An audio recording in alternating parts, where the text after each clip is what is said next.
All right, welcome back to the Six Man podcast. And today we're going to be discussing some of the risers and fallers to come. We're about 25 games into the season. With the All-Star break coming up, I want to know who the guys think are going to rise and who are going to fall. Which teams are ready to plummet in those standings and which ones are going to rise to the top. Alex, should we start with you? Yes. Who do you want first, riser or a faller? Let's go negative first, then we can move on to more positive. Okay, I've got two. The first has been a massive surprise this season, and that is the team in the nation's capital, that's the Washington Wizards. They're currently in the playoff race, actually comfortably, not even in the playoff position. And I think they were number one seed at some point during the season. However, I don't think that's going to continue. You guys will see a trend with my picks, right? There's a famous site that's called Tankathon. You normally go on it if your team's in the lottery. You guys may have heard of it, and on that you can basically see what the strength of schedule is.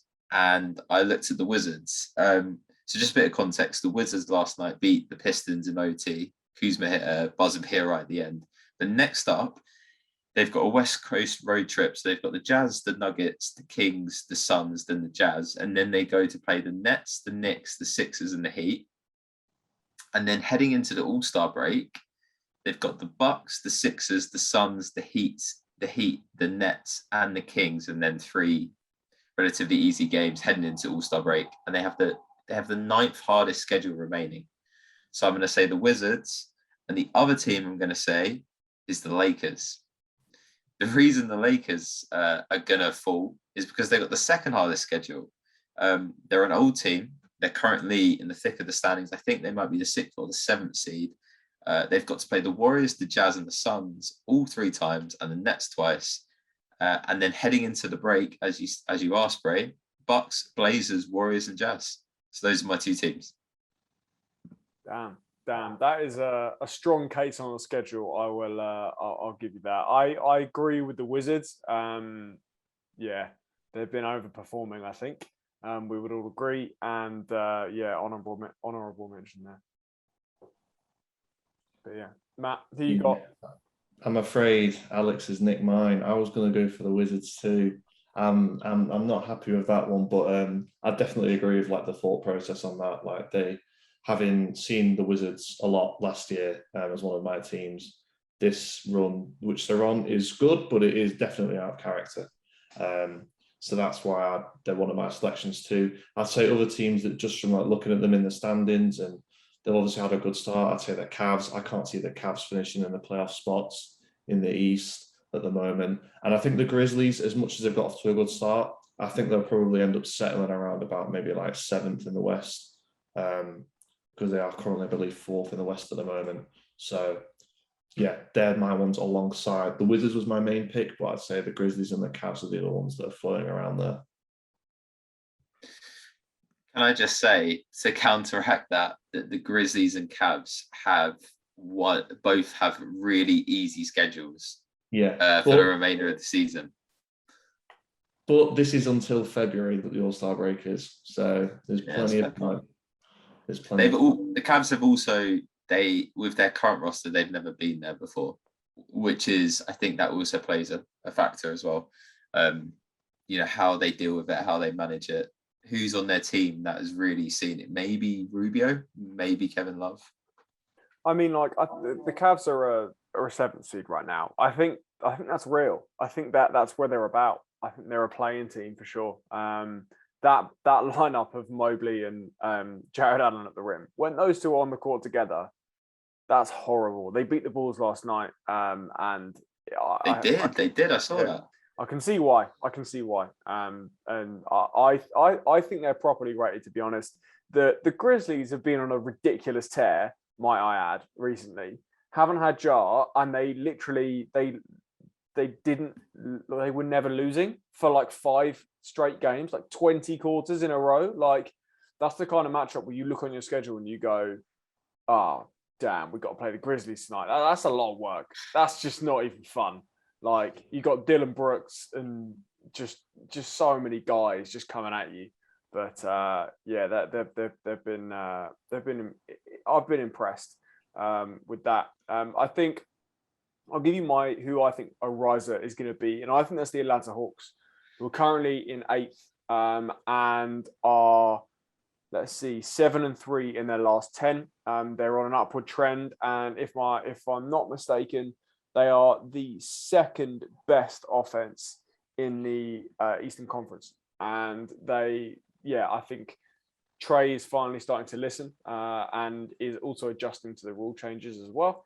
And I really have big hopes for them. I think they really are. They're a top 6 team in my eyes, and I would look to see them put together a string of wins, much like we've just seen the Bucks do.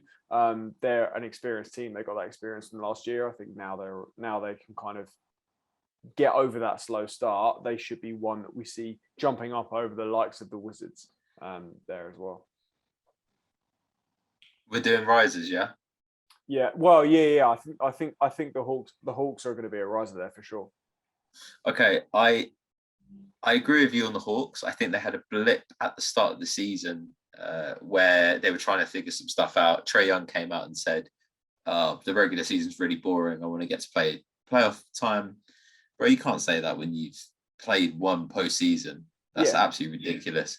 But I think because they've got the playoff experience, I do expect them to move up the standings. Another team as well I think you guys need to look out for is Charlotte.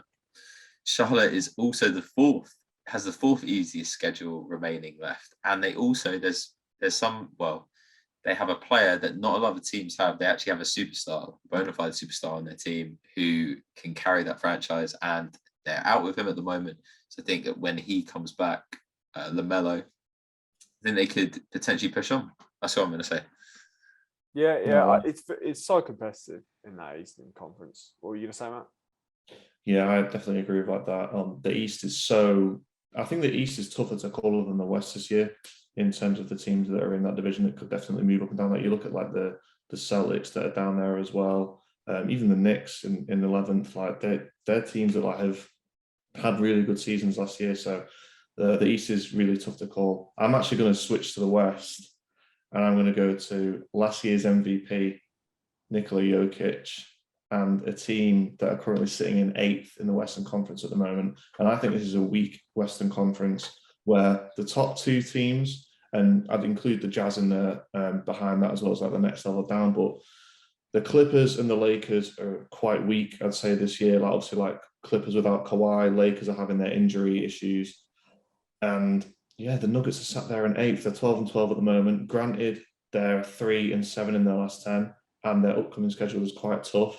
But this is a side that got to the Western Conference Finals last year with Jokic. The man dropped a 39-point triple-double last night. Like once he gets in form, we know that Jamal Murray's out, but they still got far in the playoffs without Jamal Murray, if you remember. So I'd say that the Nuggets are definitely going to climb that division, probably end up finishing around maybe about 4th or 5th. I mean, like Jokic he's doing bits, and he will drag them higher up, but it has to be him because they haven't got anyone else. Like MPJ's out with that back surgery. Who knows when he'll be back? And they haven't got enough bodies, I don't think, and that could hold them back. But hey, if you got a man in Jokic who's literally doing everything, sure. Yeah, I don't think they've got enough. No, you think, and also I don't think they've got enough. I think Michael Porter Jr. being out, I think he's out indefinitely, right? Yeah, there's no. Aaron Gordon hasn't really stepped up offensively for that team, and they struggled with the bench last year, and I think they've also continued. I think it's a lot to put on the shoulders, and I know that because that's what the Philly are doing right now. We're leaning on Embiid to basically play outstanding for us to win games.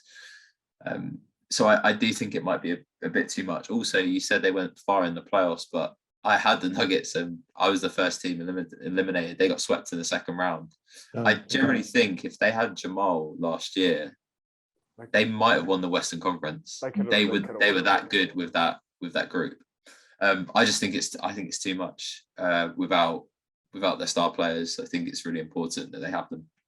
Yeah. In the case of Philly, actually, it'll be interesting to see if you are able to make a move before the All-Star break and take some of that load off Embiid because obviously when you with you guys having another superstar or some more pieces could go shooting up there as well. All right, I want to finish on the main reason I was thinking about this kind of discussion.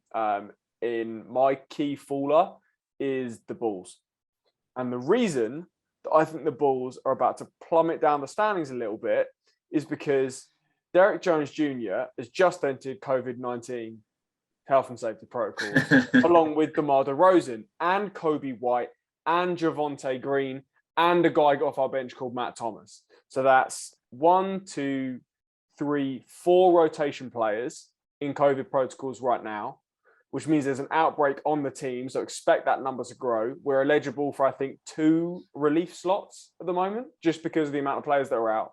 Not to mention Patrick Williams, our starting power forward, which we're already playing catch up for. They have not, like, that's why one of the main reasons they lost the Cavs, they didn't have enough. Like, it's like the Bulls from last year where Zach LaVine has to do everything and there's not enough going on. The defense. Time to make a call, bro. Time to make a call. Time to call the Windy City Bulls, the G League team. Mate, you need some slots available. We absolutely do. We need some guys to come up. I'm really impressed with our rookie, I will say, Ayo Dotsumi. He's been awesome. Oh, he had a nice stat line the other night. He had like 11, 8, 6, and a couple of steals, and like didn't miss a shot or something. Great. Isn't he from Chicago as well? Yeah, he is. Yeah. That's what I heard. That's cool. I like that. Yeah, no. So, but anyway, look, the Bulls are, I think, about to struggle a little bit just because they don't have enough players. If they can, go 500 over their next 10 games, kind of ride out until some of these guys are back, they'll be fine. But it could be worse than that because. Can I also just say to you guys, how is it fair that LeBron gets COVID, he's out for 2 games and he's back? Watch the Bulls be out for like 2 weeks. That's just not fair, man. But then it was a false positive test. So this is the thing. So DeMar could have been back for our next game if he had 2 negative tests, but he wasn't. He didn't get the 2 negatives as far as I'm aware. So he won't be back. He'll be out for 10 days. Same with the rest of the guys. Good luck, bro. Good luck. I would like to say that I think it's Embiid's fault. I think this is because Vooch had it when after Embiid had it because they played the game together, and then obviously Embiid goes out, and then it was like, oh, the ball's okay, and then Vooch goes out and it's like, oh damn, and now everyone else on the team has got it, and it's just slowly rinsed through us. It's it kind of sucks. I'm not gonna lie. Damn. Okay. All right, somber note to end it, but that's where we'll end it there. Bulls potential fallers, Wizards as well. Rises out of the Hawks. Who else did we say? The Hawks, the Grizzlies, maybe. I think we were a bit split on that one. Buzz City. I don't know about that. Who knows? We'll check back in at the All-Star break and see what these teams have got to.